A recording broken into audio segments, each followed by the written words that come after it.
Hi, moms. One of the reasons why you might get unmedicated induce or induction is because you had a surgery, you had some sort of surgery, or you had a C-section with your first child, or for whatever reason. The reason why I know this information is because I was 41 weeks plus pregnant with my second baby, and I was scheduled for induction, and you don't know that you're gonna have unmedicated induction before up till you get to the hospital. That's what I'm gonna say, because I watch so many YouTube videos, and people that get induced go to the hospital 24 hours later they're being discharged coming back home because they're giving them potassium. And if you have any, let me put myself in that position.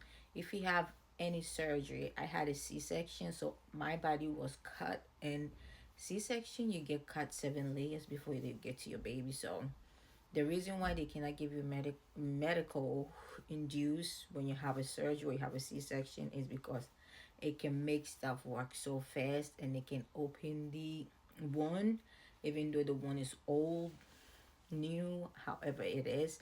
That's why it is common that most people that get C-section at their first a child end up getting C-sections multiple times with their future babies. But I was very strong-minded. You can do it.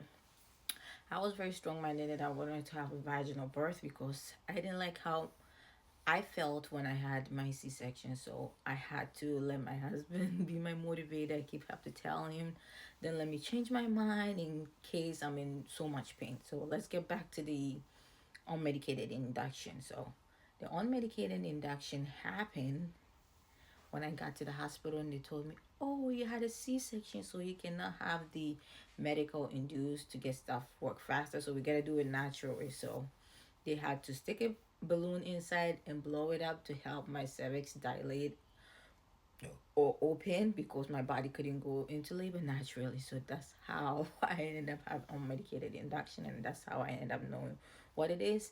And it's not the fun part of being induced. I would rather have my body go in labor this time than being induced, sticking a balloon to make me dilate. I know either way, labor is hard.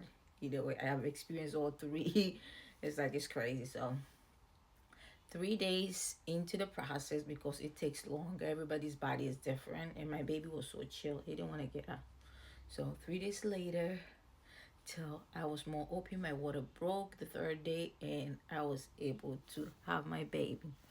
If you have any question, just drop it, because one mama had an induction and she didn't know what unmedicated induction was. So I'm glad I was able to explain that to her. I hope this helped.